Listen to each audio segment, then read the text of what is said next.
Understanding data is hard.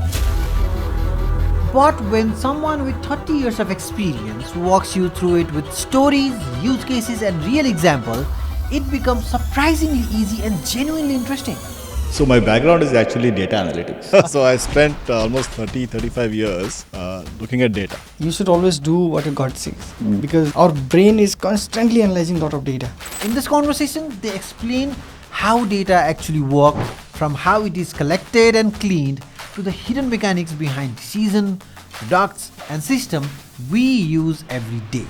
Data has obviously been around for many years, right? It still amazes me that there is so much more possible. And it is very interesting, how that kept evolving over last almost 20 years. If you are studying, People should focus on what they're passionate about, right? working, I don't think it's rocket science. You will have to figure out what inputs you need, what algorithms you need, and what output is required, right? or building, So you should always go with something that excites you, right? A lot.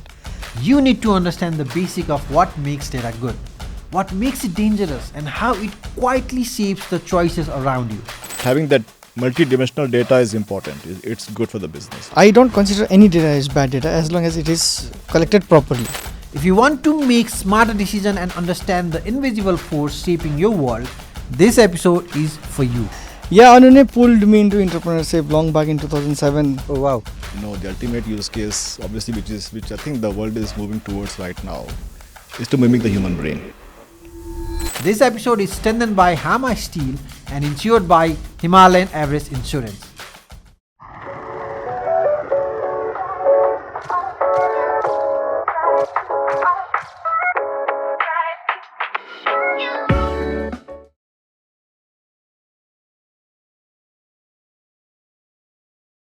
Hi guys, welcome back to yet another episode of Doers on Bangalore series. I'm so excited for this podcast because we'll be talking about a lot of insights, and for you, as always, we would like you to pick it up, build something of your own and become a doer. So, Anunay sir, Bhupendra sir, welcome to our podcast. Thank you. Thank you. So, I thought I'll use this question as my last question, but I just changed my mind. I think this would be my first question. Do you believe more in data or more in God? So my background is actually data analytics, right? So I spent almost 35 years looking at data, right? But I think what I've realized over the last many years is that it pays to actually believe in your gut, right? So now I go by intuition, right? So, but obviously data gives you some support, but ultimately I think I tend to go by what I think is right, intuition, gut feeling, whatever you call it, God in a way, right? So What about you? Yeah, something similar, right? So what I feel is you should always do what your gut says because our brain is constantly analyzing a lot of data, right? At the back of the mind, it's happening. We're seeing things every day. We're seeing the industry every day, right? It's not only about today I download some data and I start analyzing and then figuring out, right? But our mind is consuming every day, right? So I believe that has a better output that it gives you. It throws you from inside, which actually is nice. And typically for optimizing that or operationalizing that, right, using data makes sense. You guys go back to Simplify 360 days or way before that? Way before. How long has it been? So Bhupendra should tell the story.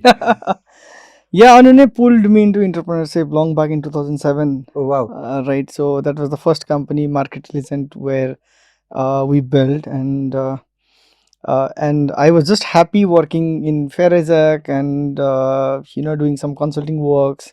So suddenly one day Anunay sent an email, and then we met in one of the very old restaurants in Bangalore called Woodies in We did Jayanagar. meet at Woody's, yeah? Yeah, first thing the was one Woody. in Jayanagar? Jayanagar. I Yeah. forget, And the second meeting we did was in Woodland with Roy, Okay. right? So after that we started that company, right? Marketelligent. Market plus intelligence. Marketelligent. Okay. So it was actually 2017. 2007. 2007. Yeah, 2007. yeah. Many were- years back. So you Yeah. can guess our age now. So I'm much older than him, by the way. Okay. So we had incubated that in IIM Bangalore in 2007, right? And yeah, then we have come a long way now. So Anunay, after I came out of Marketelligent, right?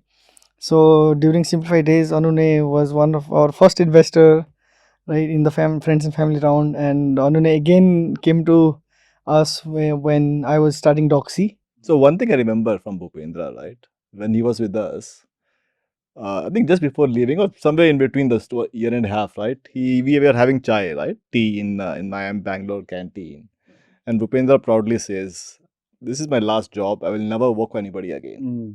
Right? I don't know if you remember that Yeah, or not. yeah. Right? But this is almost what 17, 18 years back, Yeah. and that struck me, right? Because he had the vision that he will build something going forward, right? And then he quit in a few months, and then he started off, right? So, Yeah, it has been a long journey now. and I've been investing in his companies Ever since. since. Small Yeah. amounts, but yeah, but investing and supporting him, right? So I mean, like it hasn't been really long that we have started hearing this notion of how data is the new gold. But then you guys started this thing around data at 2007. So what was that? Was it that intuition, or you had already seen the market? Okay, this is how the industry is going to evolve, and there's a big demand for the data. So how yeah, did so at least I can go first. Then please add to it. So data has obviously been around for many years, right? I think it still amazes me that there is so much more possible, right, with data, right? So even 20 years back, it was not new. It was data has been around for ages, and I come from a banking background, risk management. So risk is all about data and how do you make credit decisions on people, how do you lend them money, whom to lend at, what interest rates you lend. It's all data based. So 20 years back, it was in vogue, and today I think it is much more in vogue, right? With AI and everything else. So there's always demand for folks or for businesses who can ingest large amounts of data, make sense of it, and then output something tangible that does good, right? So, but yeah. Yeah, and it is very interesting, how that kept evolving over last almost 20 years, right? So when we started markets, and at that point of time, right, it was about analytics, right? So I was an analytics consultant, and then Anunay uh, was heading analytics for Citibank, and then like when this got started, nobody called it anything except analytics. Certainly after 2 years, people started saying business intelligence, right? And then like it went to big data, right? And there were, the terminology keeps changing and it keeps evolving, and then now everybody is saying, it's intelligence, mostly like AI backed, right? Artificial intelligence. So there is a lot of things that I think is possible with data, right? And as more and more larger systems come, larger universe of data analysis is possible, right? Earlier we used to maybe analyze banking data and then give whether to give loan or not, right? And analyze the marketing data to optimize a campaign. Now it has gone to a stage where on the go data can be used, and whatever we are conversing in English can be translated to any language in the world on the real time, right? So the usage framework has gone significantly up, right? But the basic principle remains the same, right? You utilize the data, you have a universe of data, you analyze that, and then you keep making the use case as you proceed. I think the ultimate use case, obviously, which I think the world is moving towards right now, is to mimic the human brain, right? So I think, at least the way I see it, maybe in the next 5 years or even less, right? You might have systems which actually work like the brain, right? So then you would wonder, "Wha- do you need people like us, right? Because the compute power today I mean, AI is going there, right? LLMs or whatever, right? They're trying to mimic the human brain, how the neurons in your brain work together, right? And learn and then adapt and then do things, right? But yeah, we are getting there very fast, right? And it's all data based, right? It's just faster compute. That's it. what do you think about? I mean, like I remember a quote: "Data trumps algorithm." good data and a bad algorithm would still work fine than a bad data and good algorithm. And with everything that has happened in last couple of years with AI, have you predicted this? Like a moment like this will come where a lot of things. I mean, like I was listening to a podcast by Satya Nadella where he was saying eventually software might we might see a lot of SaaS dying because eventually it would be a proprietary data, a good UI, and large language model. So, do you think it's any point of your time you would have seen something like this that is happening right now? Yeah. So obviously, the start of any analysis or any intelligence is a good data, right? So if there is a bad data, then nothing can be built on top of it, right? So whether it's a good algorithm or bad algorithm, it doesn't technically matter, right? But then it is equally true for the bad algorithm as well, right? So if you don't have a good so technically, in the technical terms, right, there are two types of analysis people usually do, right? One is what outcome you want to predict, like you want to give loan or not, right? You want to optimize the campaign, you have some goals in mind, right? And that you start analyzing the data and find whether that data suits your hypothesis or not, right? And then get something out of it. The second part is, you just have the data and you don't have an outcome. You just analyze the data and trying to figure out what that data means, right? Technically there are two ways. So in this, bad algorithm is equally bad, but because if it doesn't take you to information from data, right, then there's technically no use case. So I feel in the two, I don't think there is a comparison. It's both are pathetic. It doesn't work. I think to your point, right? Satya Nadella made that statement some time back that SaaS companies will die, right? Uh, so SaaS companies obviously, you know, they make they make the business work through recurring revenue, right? And they have a per seat model or whatever, right? So, but I think there is some element of truth to what he said, because I think with AI, especially with agentic AI, I think in the next 5-10 years, you will see just databases having data, which obviously has to be good, right? And it has to be clean and updated and fresh and whatever. But then you will have this AI layer on top. You won't have software sitting on top. You will have AI sitting on top, which just figures out things just like your brain does, right? Your brain figures out things without you knowing how it is doing stuff, right? And I think some of those companies will evolve much faster, right? And obviously, SaaS companies today rule the world. But yeah, clean data, underlying data, and then AI on top, and then outcomes right on top of that. So I think that systems, I think we'll see a lot of those coming up, and possibly some companies like SaaS companies taking a hit. So, in last 3 decades, what sort of interesting use case that you have seen in your career that has only validated your prediction? In terms of SaaS versus No, just data in analytics. general. I think healthcare has many use cases today with healthcare, right?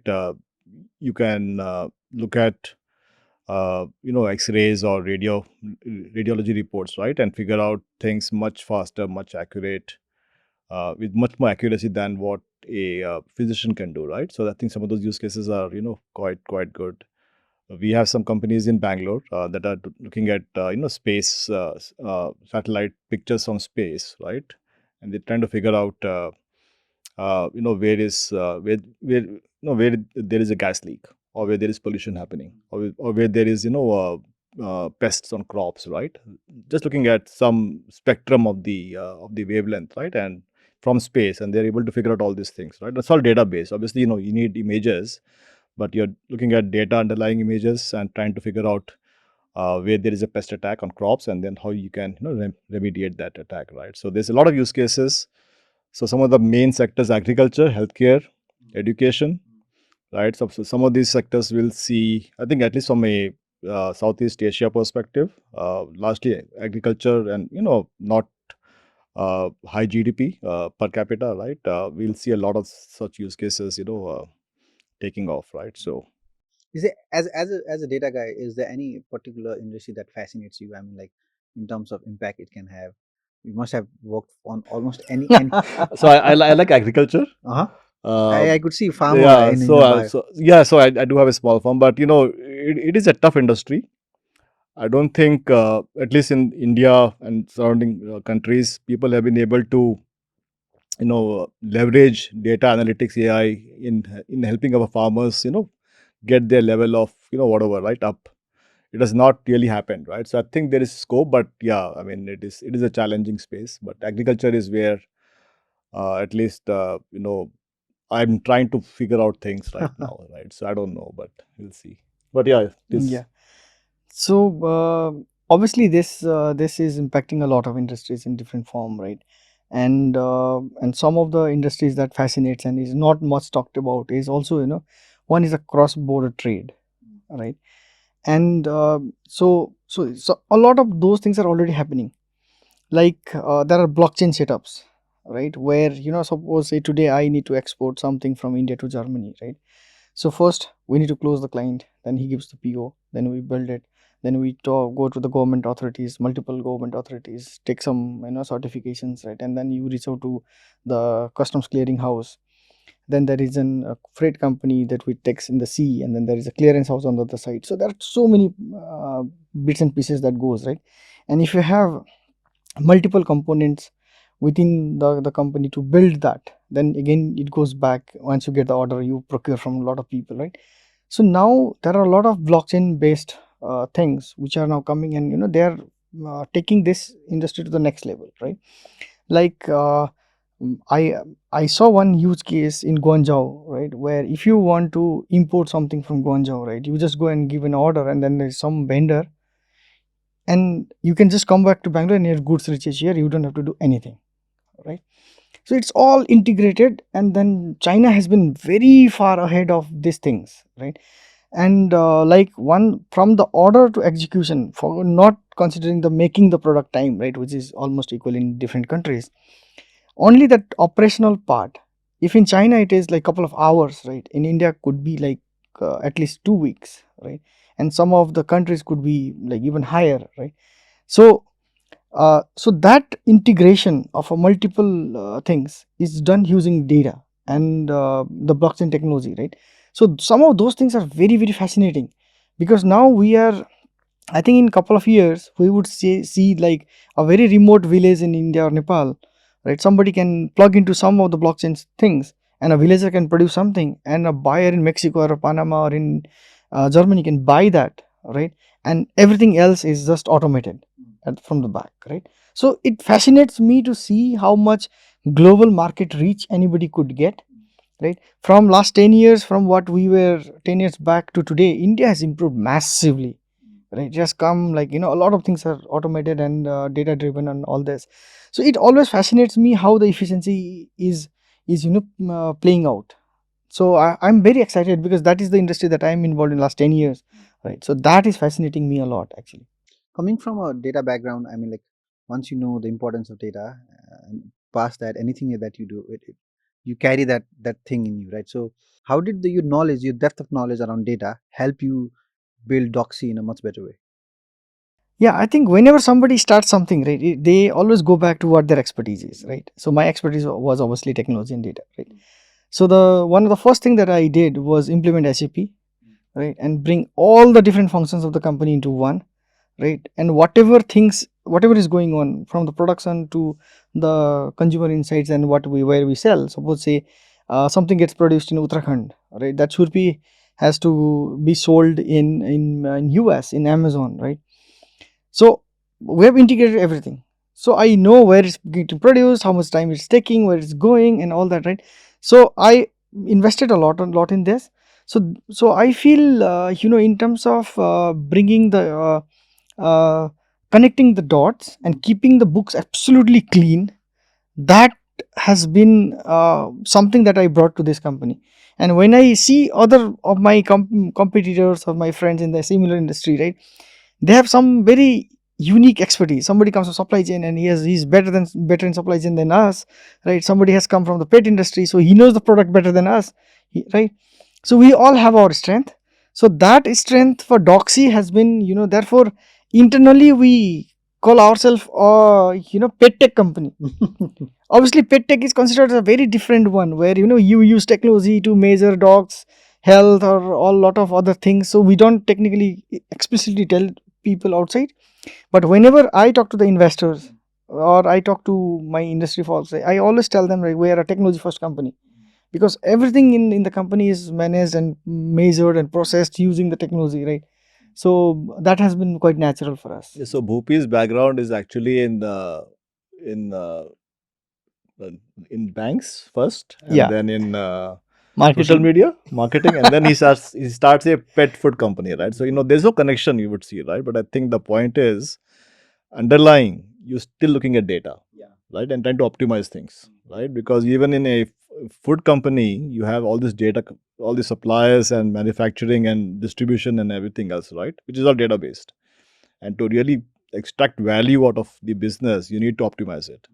I think that's where you're leveraging data, right? Yeah. Because ultimately you're selling pet food, but Yeah. it's all data. It's all data based. Yeah, and I remember one very interesting conversation I and Anunay had in Indranagar, right? So I had decided to launch Dogsee, and I was talking to my friends for friends and family round, and I not started, just thought about starting, and then idea was closed, right?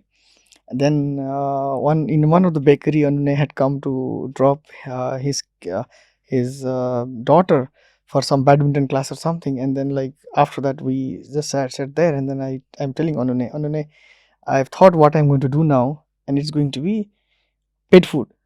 Right? He started laughing like hell. Okay, he's laughing. Bhupi, from analytics to software, what? How this crazy idea came to you, right? And then we discussed for next 1 hour, and he said, "I don't understand this industry, but I think I understand you, right?" Yeah, I think that's the important part. I think when I see Bhupi, uh, I see an entrepreneur who can get things done, right? So I think it doesn't matter what you're doing, as long as you can take an idea and get it done and move forward, right? So I think that is one of the key parts, right? So key strengths. So he agreed to invest on that day itself. See, I was investing in the person, not the idea at all. Idea I don't care, right? But the person is important. I mean, like, obviously, coming back to the same quote of how data is the new gold, and this term has been repeated for quite a while.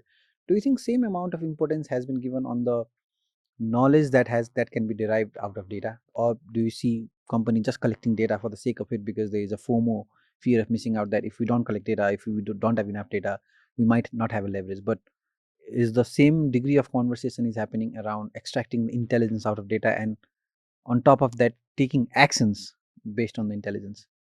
Yeah, I think today there is enough data, right? I mean, companies collect massive amounts of data and they store it, but possibly maybe less than 5% actually gets leveraged, right? I would say most of it is just sitting in systems and databases somewhere.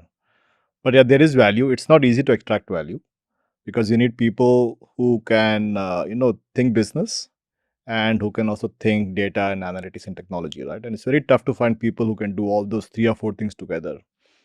At least today, right? Maybe in the future we'll have systems which can think. There are companies today out there that can actually sit on top of data and can think like a human and give you insights and really deep insights, right? And those companies are doing very well, by the way, right? So but humans possibly it'll be tough to find someone with those complementary set of skills, right? Across dimensions. But yeah, machines possibly can. But today, yeah, I think we still have long ways to go. Talking about Indian space, which industry do you think has been able to leverage most out of data based on your experience of working with different industries? I think undisputedly it's the banks, right? Yeah, I would say banks. Right, Yeah. because bank, first thing is bank started much before anybody else, right? Because obviously they're dealing with money, and then it becomes very critical for them to manage that, right? And they are the front runners in most of the database systems in terms of using a day-to-day activity, right? Like, I don't think any loans is given in any major economies of the world without seeing your credit score, right? That's one of the fantastic example, where if we look at similar things in other industries, I don't see so vast and direct implications are there, which So- is very common. Let's avoid bank. what would be next industry that has been leveraging data to the maximum of its ability? I think e-commerce would be one. E-commerce is doing quite well, right? So supply chain, supply distribution, I think is massive. I think it has long ways to go. It is still not optimized, right? Think about manufacturing a part somewhere in a small factory in wherever Nepal, India, right? There's multiple parts coming in there to assemble something, and then just sending it out, right, to customers across the globe, and that's a massive network. Uh, you know. Uh, that there are lead times, there are safety stocks. I mean, you would know this much better than me, right? But there's massive amounts of data and analytics and optimization that is done, and I think today's systems cannot handle those kind of complexity yet. But I think e-commerce, retail would be the other industries, right? Yeah, I completely agree to that. And that has also to do with, uh, you know, more than the output. The companies, they are inherently in their DNA, right? Most of the e-commerce companies are run by the techies, right? And techies usually come up with that background of technology and data anyway, right? It's their natural fit. So the way that I see is, wherever this the people who know this fact go, they take that along with them, right? A lot of the new age companies anywhere which are coming up now, right, those are all data based, like what we talked just about, Dogsee, right? So I can't imagine running any company without day to day analyzing the data. So we have in India, at least we have this quick commerce now. I don't know if Nepal has those or not yet. One Fasto is one of our common friends has recently started. So there's this Fasto. quick commerce, and the promise is that they will deliver anything you want in 10 minutes in the Bangalore traffic, right? So think about it, right? So they have to figure out what SKUs to stock at what distribution center, and what the demand is going to be, and then they have to figure out the person who's going to pick it up and deliver to your place, and what route he or she has to follow, right? So think about the quick commerce, and they do deliver in 10 minutes, by the way. So it does show up, right? And which is amazing to me. How can they figure out what item I want, like it maybe a can of Mountain Dew at 8 in the morning, and it shows up in 10 minutes at your doorstep? Yeah, one of the most fascinating thing that I have seen in particular this industry is, in our office, right? Whenever we order Maggie, it comes exactly at 10 minutes, and technically it takes 10 minutes to prepare it.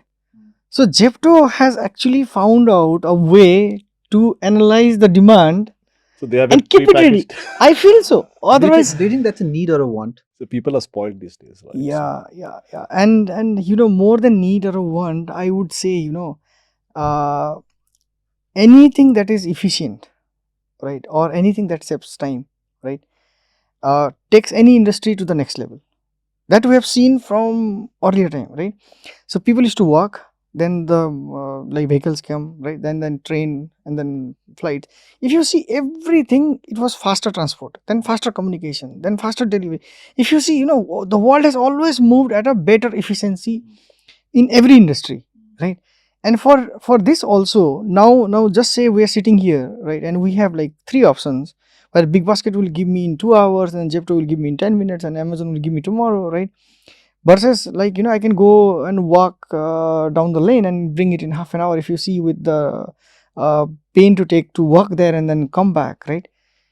Our brain is hardwired to get the most efficient thing, right? And I think, in terms of the human behavior in general, right, we're always looking at 2 things that we like, right, and things that we can get fast, right? And it just plays on that. I think it gives a dopamine high for people to get it, whatever, whenever they want, they just get it now, right? Then whether people need it or not, right? And if we actually go back, right, and analyze the societies, right? So India, China, Nepal, a lot of these older societies which have been there, they actually went through a optimization path at one point of time. They developed. India was one of the most developed economy in the world at some point of time before the rise of Genghis Khan.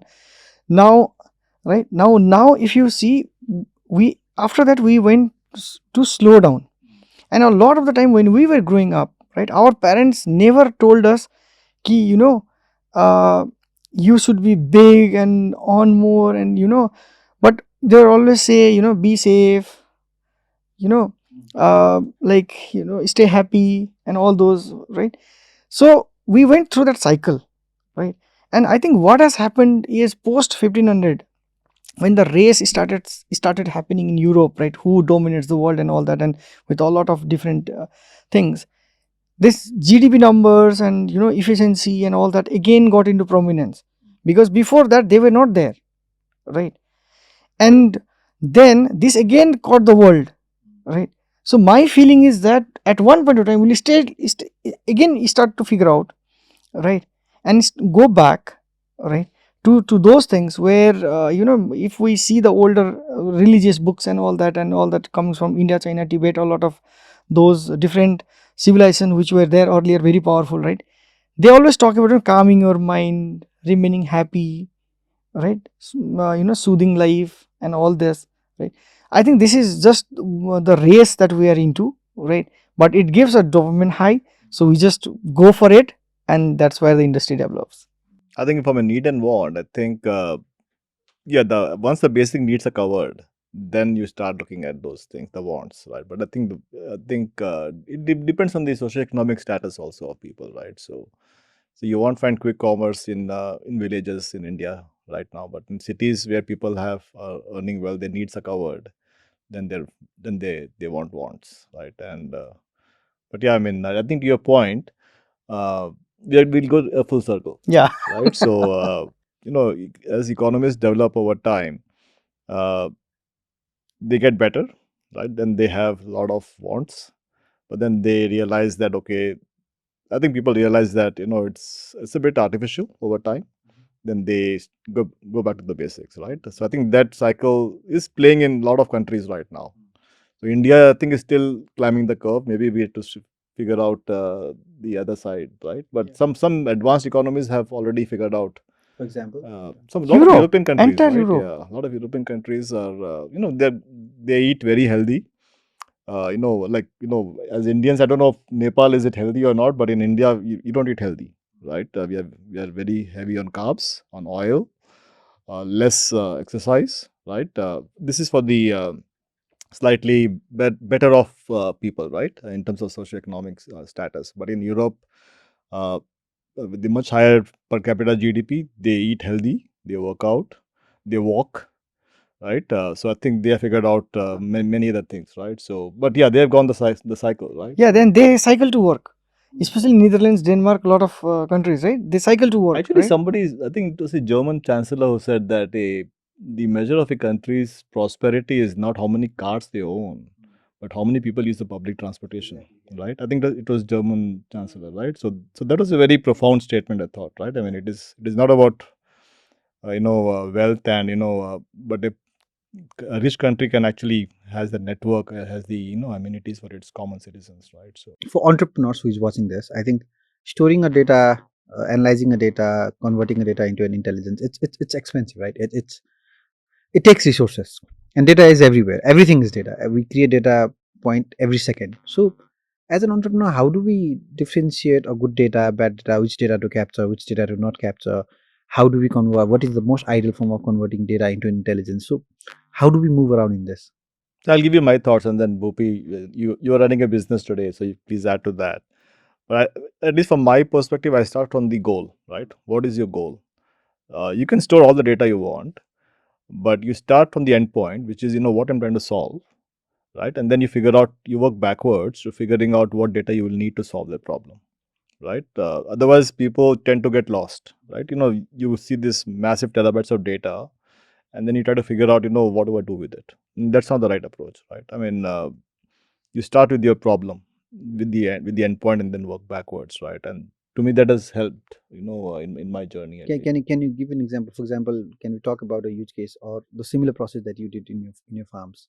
Like I mean, I can take this podcast as an example. So we are recording this podcast. We have a lot of video data being recorded, and obviously it's a long podcast, and you have to figure out how do you edit this, right? And then who is your end goal, who is the customer in the end, and maybe you'll create a 10-minute snippet for the person, right? And then you'll figure out, okay, on this 2 hours of podcast, it is a lot of data, right? How do you figure out that 10 minutes of the relevant snippets, right, to edit, right? And then so you start with the goal, right? So my clientele is 18 to 25 youth who are aspirational, who want to build something in the next in this industry in the next 2 or 3 years, and this is what they want to learn, and this is what this podcast has in terms of learnings, and this is what I will cut and feed them, right? So I think that could be one example, right?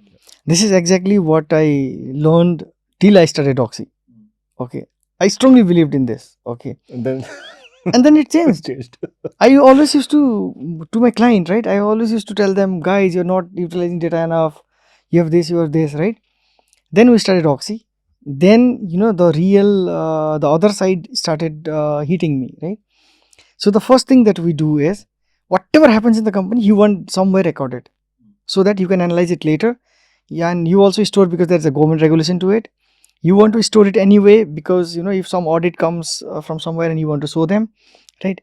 And then you start building the data. You just have one goal, that whatever happens in my company, it has to be recorded in some form somewhere. All right, we started doing that. Okay, and I used to see the same approach in some of the companies that I went as a consultant earlier. Okay, and I always used to feel that these guys are not even thinking about where they will use, and then the systems are being built. But then I realize there are a lot of compulsions. Okay, and also today there are a lot of frameworks to help you. Okay, like for Dogsee, as we went through a lot of certification like ISO 20000 and HACCP and BRC and all that, there are mandates to it, and there is a process. If you are a BRC certified company, you need to record something, right? And you anyway start doing that. Okay, you obviously know what use case you are going to do, but you may or may not immediately do it, because first thing you are trying to ensure is that the data is there, right? And then then we start analyzing things, right? So analyzing and all that is there, which goes in parallel, right? But you start recording the data irrespective of whether you want or not, because of so many factors, and mostly it is legal and procedural reasons that you do it. But then we as a company, like coming from analytics, I did it more rigorously than what the legal mandated, right? And obviously I knew what I am going to do it at some point of time, as Anunay said, right? But having said that, a lot of we have also not done. But if you start collecting data to that extreme, eventually it might be a very cost factor, right? It might counterproductive to store data which you might use in the future, but you are not using right now. So don't you think there is a... I'll just give you a live example, right? Suppose we collect milk every day, and we have like 3 factories running, right? So every day milk comes, and then you analyze SNF, fat, everything, and then you record, and then the quality is measured and quality is recorded, and then it goes, and there are enough systems to support that, right? So you start collecting the data. Now that is required for multiple reasons. One is how much I pay at the end of the week to the vendor, right? I need that exact data, right? If I need to find out how much in a month we collected and processed data in different factories, I need that. Then I also need to compare between how much input we took and how much output we got. What is the production loss, right? Or there is a theft, or there is some other issues that went into the production, right?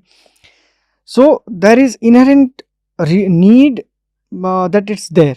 Okay, so once you start doing that from the production side, obviously that same mindset you will build for other departments, right? You start collecting the leads and put into the CRM system, and you might have your marketing team feed there, and then sales team take it from there, right? And then somewhere you have lost client, you have acquired client, the client has again come back, or what you want to cross sell, upsell, you keep on building those use cases, right? And I think it is good idea for somebody who just want to start from somewhere one, right? But as I come from analytics industry, and Anunay, we used to analyze a lot of companies' data, right? Anyway, so what approach I took is I started collecting everything that is possible. but the storage is cheap. Storage nowadays is very cheap, right? I mean, you don't have to spend millions of dollars to store data. This is a cloud readily available, right? I mean, it does add up over time. But yeah, I mean, from like 15 years back, storage in the cloud is very cheap. So I think it's worthwhile to actually store as much data as you possibly can, So there right? is nothing called bad data. Bad data could be if the quality is bad or if it is not fresh, if it is old, stale data, right?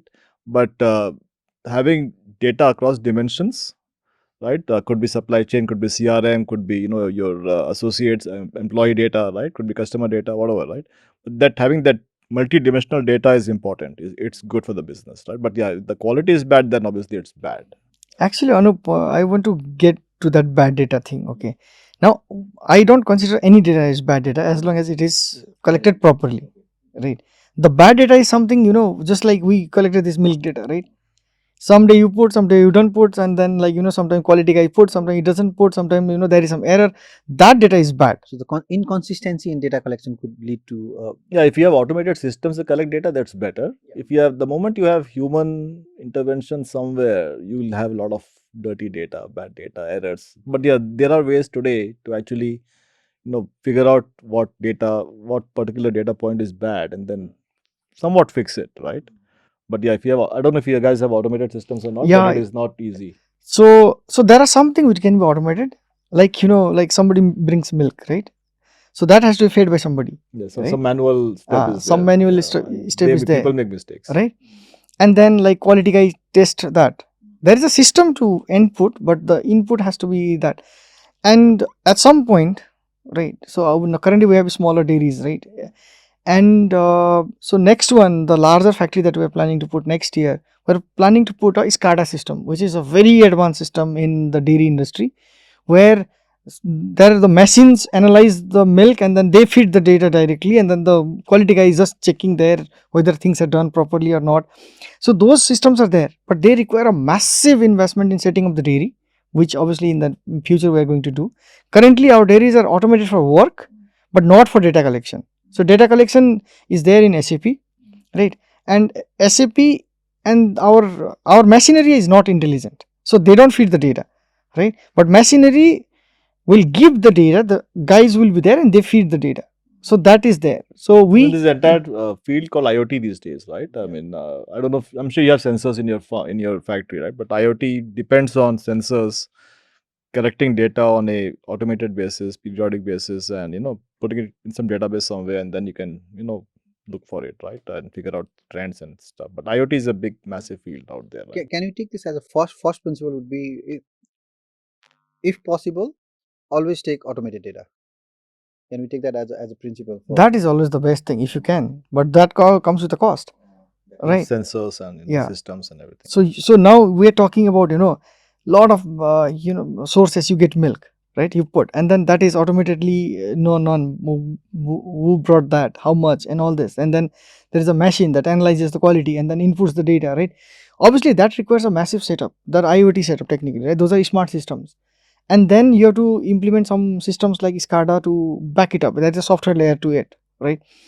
And that cannot be done in a smaller areas. But then the next project that we are doing, obviously it's going to be over 200,000 liters of milk every day, and that could justify the cost. So that is a main factor. Do you find it ironic, because I remember the first statement you made that we all want to mimic the human brain, right? And on a very, from a layman perspective, why does an e-commerce collects data? Because it want to predict what the people want to buy. For example, YouTube. My YouTube feed is different. Your YouTube feed is different because YouTube wants, based on our consumption behavior, YouTube wants to provide us the most relevant content that we will engage in. But starting from a phase where you want to solve a customer better, it feels so ironic now that I've watched this movie called Social Media. To a degree that now data is being used to influence you to make certain action, to, as if like, it feels like another full circle but in an opposite way. You know what I mean? I mean, actually, in a way,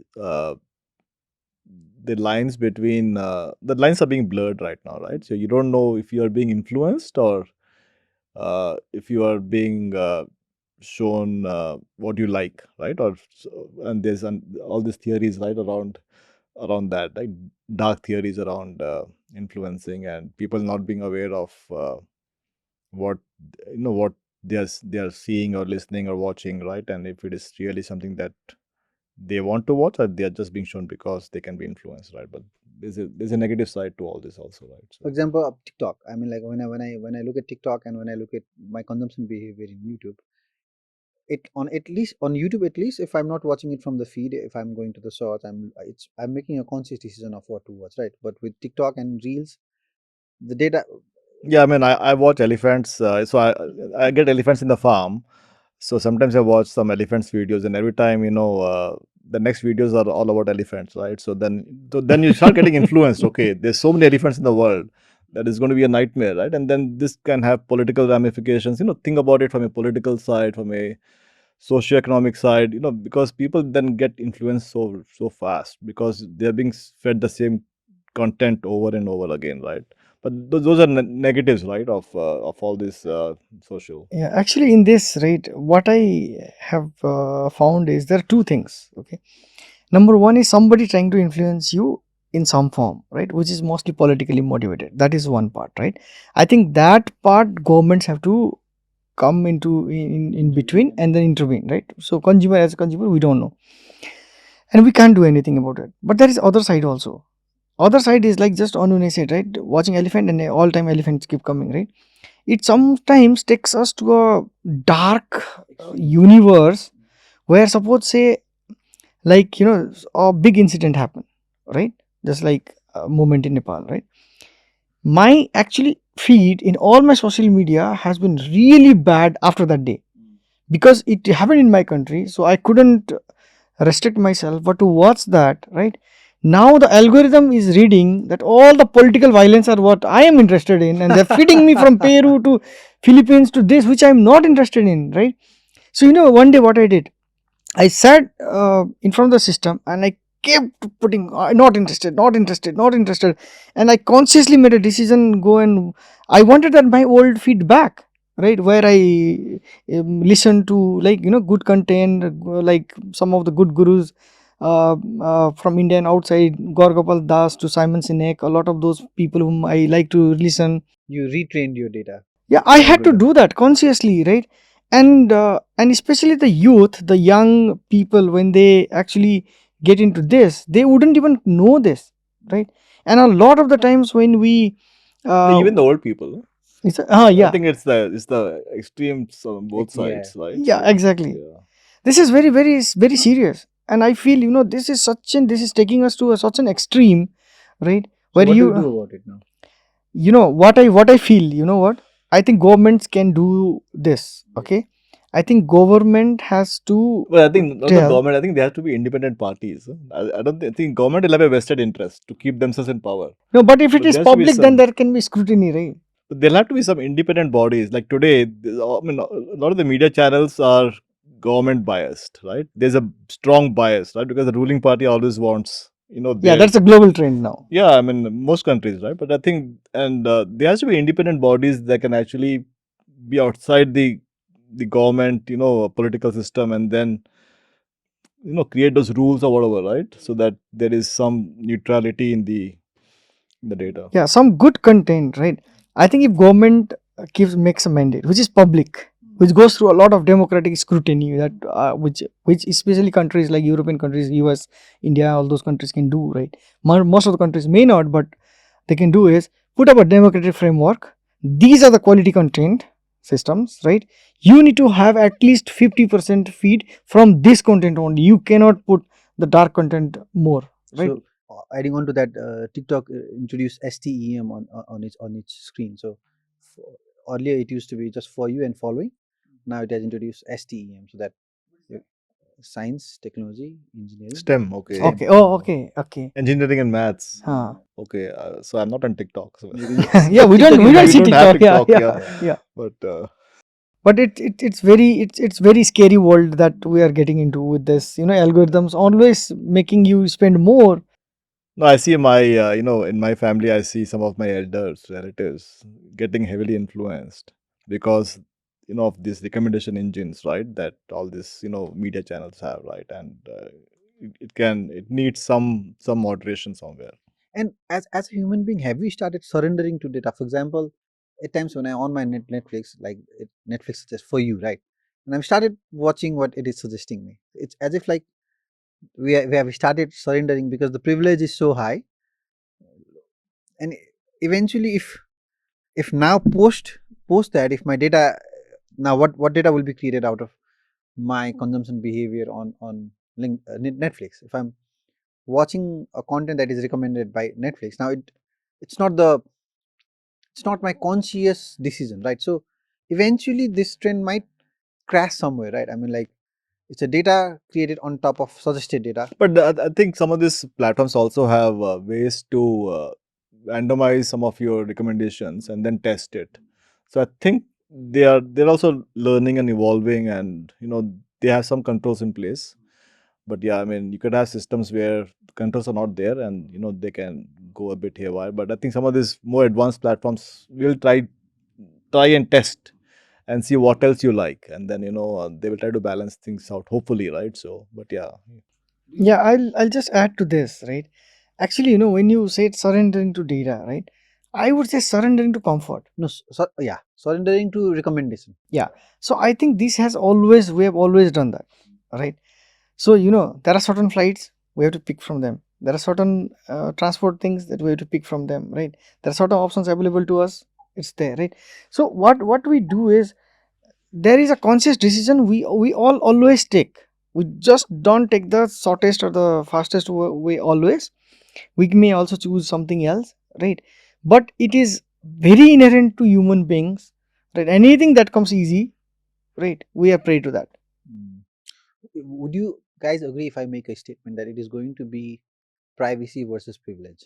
I mean, in what sense? So privacy I can understand, but privilege meaning like I mean, like you could choose to not use GPS or Google Map based if you want a privacy that you don't really want Google to know where you are, but then you lose a privilege of okay, like that. yeah, Like give and take kind of a Yeah, thing. yeah. Like a lot of these platforms have this give and take thing, right? Like in WhatsApp, if I get a blue tick, if I turn it off, I can't, so it works both ways, right? I can't see the other person has written a message, and, Yeah. and vice versa, right? So somewhat like that. But I think platforms have implemented those systems, like even LinkedIn, right? If you have that, I think they have them, some. Yeah, if you get to know who has seen have- your, like in Facebook, they never had it, right? I think Facebook never had who has seen your profile, right? They That's never what the had- marketing They said. never had it for a reason. No, they didn't want it other Yeah. people who is talking. Yeah. But yeah, I think that's. I think ultimately, I guess consumers should have that option, right? Which I think is the right thing. You give the option to the customer to privacy on versus privilege, right? Yeah. Actually, Anup, if we see the way that the world is today, right, with a few companies almost owning everything that we use on a day-to-day basis, right, I don't think even that is true today, right?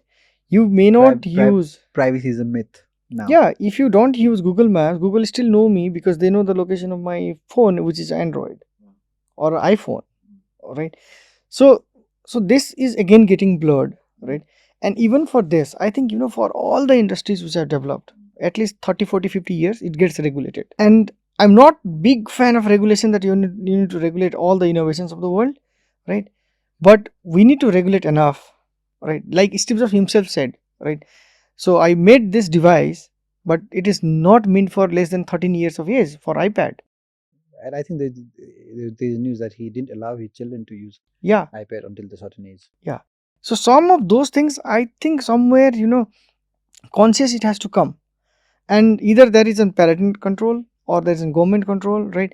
I'm not big fan of government controlling everything, but government should at least be vigilant that this dark universe are not being created, right? And more than some countries influencing a lot of other countries in the world and having this a lot of unrest that we are seeing recently, I feel the bigger problem is the algorithms now, right? Then it keeps feeding, and usually we all like to read and see quick 8-minute video, and there is problems, right? And this happened here, this happened here, this happened here, and it keep feeding, right? And ultimately you start believing that there is no good thing happening in the world because you don't see that in the feed, right? But obviously there are enough good things happening in the world, right? It just doesn't come to you because you chose to watch that, and you chose to watch that because it came to you.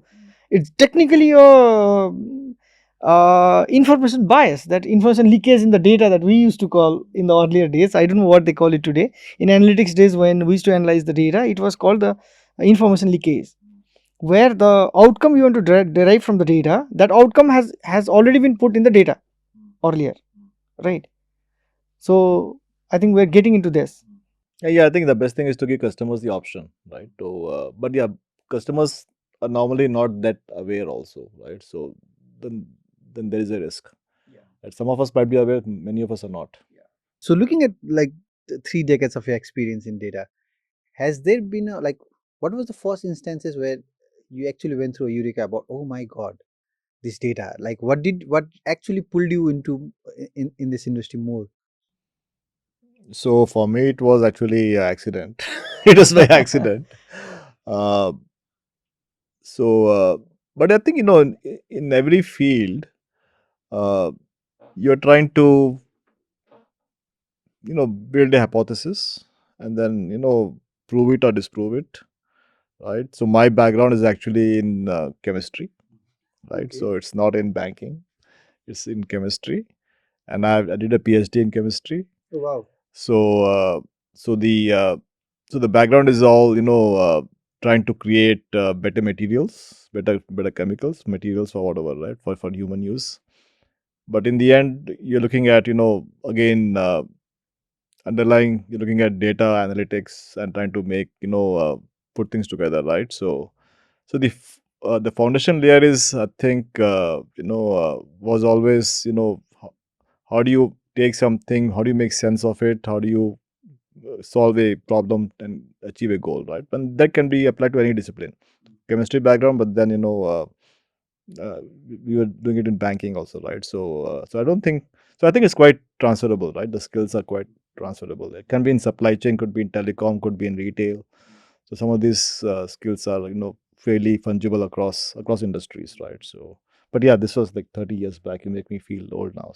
So data thing is self-learned. I mean, like, you didn't. Yeah. So I think any person, I think that's I don't think it's rocket science. You will have to figure out. You're trying to solve a problem, what inputs you need, what algorithms you need, and what output is required, right? So I think that equation, I think, works pretty much for everything, right? So, and it's all data analytics based, right? So one thing, Anunay, like as we have known for a very long time, right? We have not discussed this in particular. Is at one point of time you chose to come out of job and start Marketelligent, right? In 2007. Yeah. Right? Then again, after an exit, you went back to job. Right now, again you have started another company, right? I want as Anunay as a person, right? Like, how do you see the first starting and second starting, right? And what This is a very deep philosophical question. Yeah, please. yeah, because what I feel, lot of professionals are there today at those two ages, right? Trying to figure out whether they should start a company or not start a company, right? And I think this can Yeah, so be, I meet quite a few people, and what I see a common thread, right? And these are not young people. No? These are somewhere between 35 and 50 years of age. A lot of them want to do something, but they have that inertia, or they have that lack of conviction that they can do it, right? So I think people want to do something, but something holds them back, right? Whatever it is, could be a mortgage, could be family, whatever, right? For me, it was so I was 37 that time, right? So I'm quite old now. But my first startup was when I was 37 with my partner, Roy Cherian, and he was our first co-founder, associate.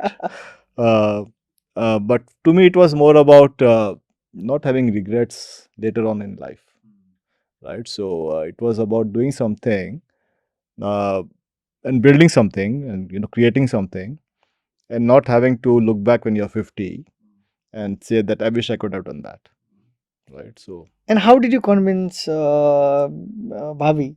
my Jyotsna wife, Bhavi, Jyotsna, yeah. So when I started off, we had two small daughters, but yeah, India is not too expensive, Right? I'm sure At least Nepal that is not time. too expensive too, right? At least, yeah. And at least in India, the good thing is you can have a good meal for 20 rupees and for 2000 rupees, right? A good healthy meal, right? So I think that you can survive in very less inputs, right?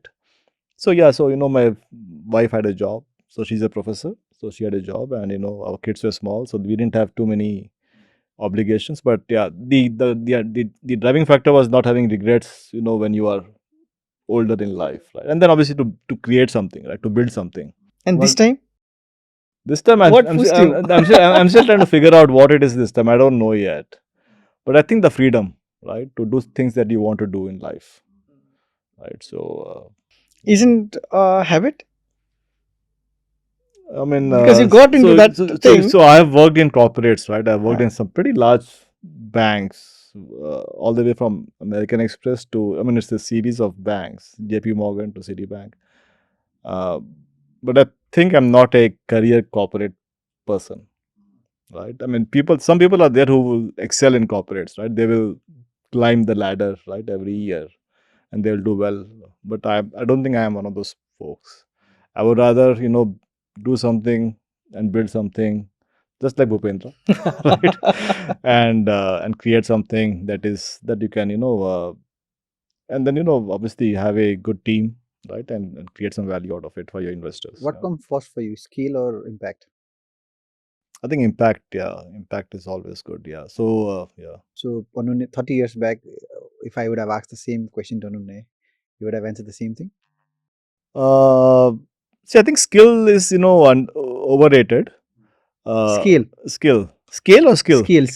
Scale. Yeah. Oh, scale. Okay, scale or impact. I would still say impact, right? Because uh, scale is nice to have, right? But I mean, I see entrepreneurs around India, right, who have zero scale and they're still doing impact, right? And I think that's a good thing, right? So, I mean, India is full of entrepreneurs, right? The chaiwala downstairs is an entrepreneur, right? The person in my apartment who irons clothes is an entrepreneur, right?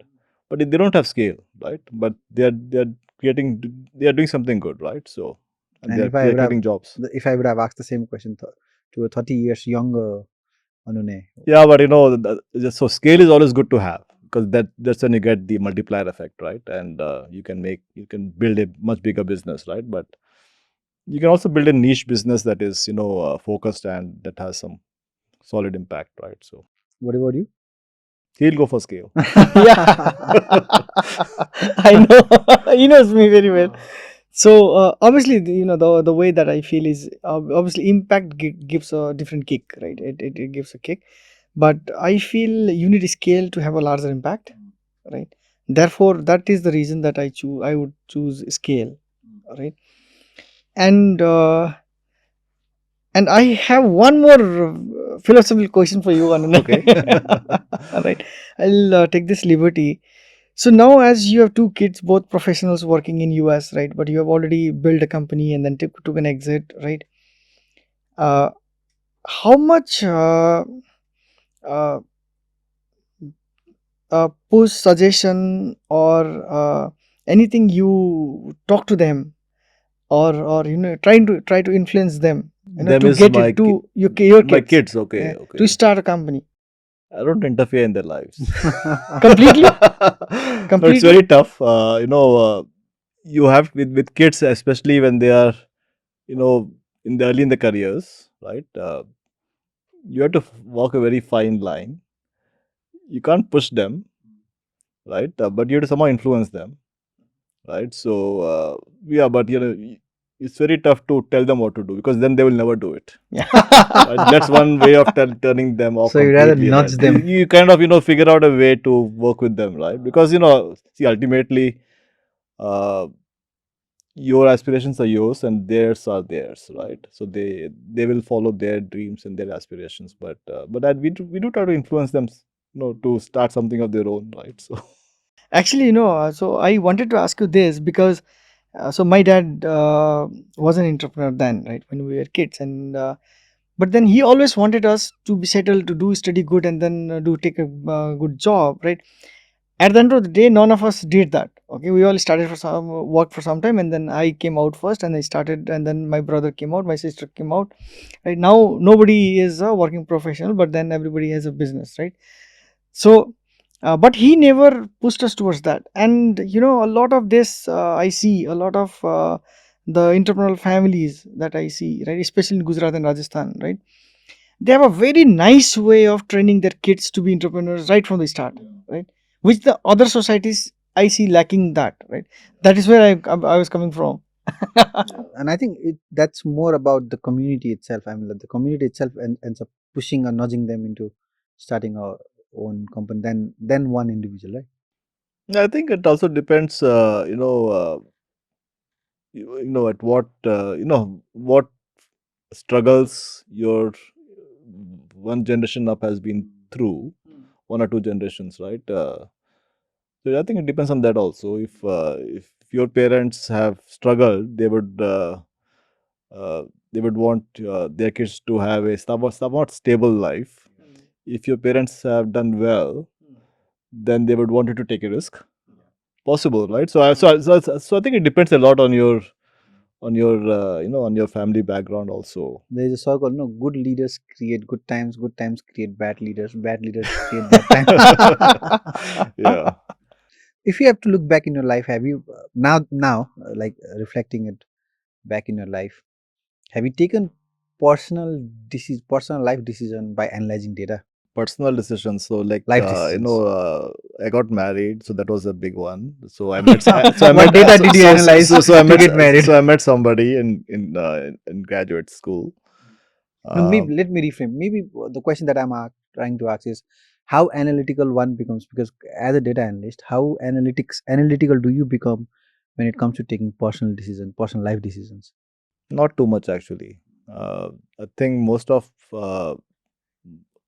my, at least my personal decisions are based on circumstances, people around me, what would be, how they would get influenced, right? Uh, but yeah, in a way that could be data. You could call it data, right? But otherwise, you're looking at some factors that that have a play between people around you and your your path forward, right? But yeah, possibly it is data based, but yeah. Does it bother you of But not yeah, having? you never take a decision just randomly, right? So there's always something in the background that you're basing things on. Does it bother you not having enough data while taking personal decision? So you do the best that you can, right, with what you have, right? So, but yeah, you will never have enough data, right? So I think we just do the best with what you have. As an entrepreneur, one of our biggest problem is not lack of ideas, but abundance of ideas. We see ideas everywhere. We make a business use case on our mind all the time. And so this question would be for a 24-year-old guy or a girl watching this episode. So you might have seen a lot of opportunities around you, which you might not uh, act on it because you have your own prioritization. But then, if you can talk about these few ideas that people can pick it up and build a business upon, would you like to say any few? Ideas. Yeah, around. Oh, I mean, ideas I think are cheap, right? So No, for execution, we have young guys and no, girls I watching think us. people should focus on what they want, so what they're passionate about, right?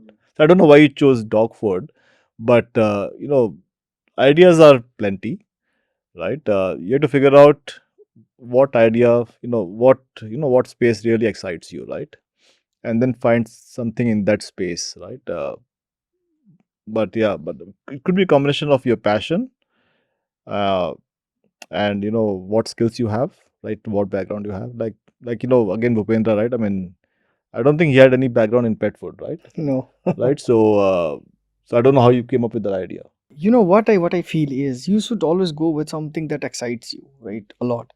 Like I was very passionate about data and analytics, right? So hence Simplify 360 came, and but then when I started uh, to analyze what I'm going to do next after Simplify, right? Then I actually did a soul searching for 3 months. Then I had to, I saw two interests that I would enjoy going to office every day. right? One is analytics and data, obviously, analyzing and then doing thing that gives me a kick. The other thing is food, because I'm a foodie, right? I like to cook. When our cook didn't turn up that time, so I was to be person going to the kitchen and then cook. I also read a lot about different dishes of the world, try at home and all that. And then I told Sneh that, Sneh, I think, if I do anything other than food, that wouldn't be fulfilling for me, right? That's how Sneh and I started analyzing ourselves, right? And then because Sneh and I were together starting Dogsee, right? That has to be something that even she could excite. She could get excited every day, right? That would excite her. So then we found a common ground, right? Her passion is building brands, right? My passion is food, right? And the data suggested to merge those two. Yeah, it just came that way. We But- obviously had but a lot yeah, of ideas. So, again, it is not easy to build a business. Huh? So I think you have to be very, very excited and passionate about the idea that you want to work on. Otherwise, you'll find yourself getting up in the morning and saying, okay, I don't want to work today, right? Because, you'll have ups and downs. You'll have more downs than ups, right? Yeah. I'm sure you'll have like 10 downs and maybe 2 ups in a typical, 10 to 1 ratio, right? Yeah. You have to be really, really keen on what you want to work upon. Yeah. Otherwise, it will not work. But passion is also something once you start doing few things, then you start realizing, oh, I like it. So you can also convert that a series of action that you start enjoying. You can also convert that into a passion, right? Rather than just waiting for a stone to hit you on See, the most head. people have some passion in any case. You'll have some passion, right? You'll have to just kind of go outside the comfort zone and just spread yourself and understand what areas excite you as a first step, right? So that you're at least well aware of what your strengths as well as what your passion is. I agree to that, but now for my example, I my passion was photography. Right now, I have started enjoying podcasting. So I think even if you follow passion, it does not really have to be an end goal, but it could really open up a door for a lot of other things. I think, Eventually, yeah, keep experimenting, right? You might find tomorrow that your passion is, I don't know, something else, right? But as long as you keep experimenting, right, and discovering your passion. But yeah, if you just start a business because you feel that the idea has potential, that might be a tough one to sustain, because I mean, I've realized that in business you have in a startup or whatever, right? Uh, it is not the idea. I mean, the idea is good, but you have to be able to persist for long enough period of time, because you'll have those downs, right? And if you don't persist through those downs, you will have to shut down. So you have to have persistence, which I think is much more critical. I mean, you can add to that. Yeah, absolutely. So when I look back, right, for Dogsy, right? So me and Sneh, we are dog people, right? So dogs have always excited me in my life, right? So when even there is a time when a lot of tough things that goes, right? I would just go to the dog park in our community and play with the dogs for 2 hours and come back. Right? That gives me a kick, right? So things have to be connecting to us so that it keeps going during the difficult times, right? And when you just said, right, your passion is photography, but you are doing podcasting here, right? You're recording today for 8 hours, right? Something has kept you here, right? And I can see still the same energy that you had in the morning, right? So a lot of the things is also when you are an entrepreneur and you start doing things and getting those things right, uh, you build passion also, right? Along the journey you build passion, and those are very very critical and amazing things, right? And that keeps you going for a longer time, right? I've seen that a lot of times where you accidentally pick something, and that time also you had like 5 options, but you have picked one that inherently has already told yourself into the world that you are more passionate about that. You may not have thought about it earlier, but you are, right? and I think the beauty of mind is you don't really have to like do an extra effort of feeding it to something else. Your mind automatically start gathering that data, connect it. Like for example, what you said, enjoying playing with dogs, Snake coming from a marketing side, you coming from a data side, then food being your one of the something that gives you joy, and then your brain automatically connected it, then give you a conclusion. Okay, maybe food could be something you could explore your business. Yeah, you upon. have to live and breathe your business every day once you start, right? There is no turning back. So you have to be really, really sure of what you want to do. So my last question. So do you ever think we will be able to mimic our brain? Oh, I think we are getting there fast, really fast, right? So, I can imagine a world not too far away when we'll have brains sitting in a glass bottle connected to the world, and you're experiencing the world through that. Just just your brain. And you're just sitting somewhere. Does that excite you, or does that? No, I think it's scary, but in a parallel world, right? You can imagine a situation where you don't have it's all virtual, right? I mean, you are connected through networks of AI, right? But that could be normal, right? So I don't know if this is this as I think Elon Musk says, right, or somebody says that we are living in a parallel world, right? We don't know if this is the real world or if this is the Simulation parallel world. Yeah, simulation world, right? So you never know that, right? So, but I think it's possible. I think it's possible very, very fast. What is the most utopian thought you have ever thought of based on data? I mean, like being a data guy, the most utopian thought. Utopian thought, like something that is not possible, or Something you see it's possible, but like, how do I say it? Something that is possible, obviously, but it's utopian. I mean, like But very far-fetched. very far-fetched, and it would be crazy. I mean, like to even talk about it. predict the future. I mean, I don't know. So, can you predict what's going to happen in like 20 years? I mean, I would love to predict the stock market. Yeah. And then that is that is also data based, but it is almost impossible. But but there are companies making money out of it, right? So I think it is possible to some extent. But Companies making money by predicting the stock, or companies making money by selling the software that claims it both. I predicts mean, the there are stocks. companies doing algo trading. There are companies finding inefficiencies in markets, across the globe. They're trying to look at data and do technical analysis on stock movements and make money. So there is stuff happening, but I haven't been able to figure out how. I was reading this interesting news on how a lot of big AI companies are not making money, but IBM is making a huge chunk of money on consulting AI. Yeah. It's like on consulting Yeah, AI Nvidia is adoption. selling chips, and there's a lot of that happening, right? Software and hardware.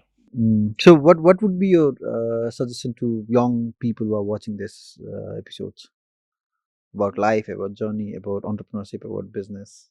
So I think folks should figure out some space that they feel strongly passionate about, that they are good at, and that people should not think much about starting.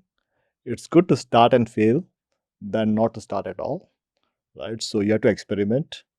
And the biggest hurdle I have seen in people is just thinking. Don't overthink. Uh, the key thing is to just start, right? You just start and see where it goes, right? Bhupendra? Yeah, I have the same thought.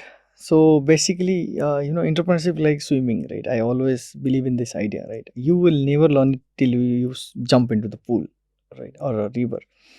So, so if you have that thing in you that you want to do it, just jump, right? The worst thing that can happen is unlike swimming, right?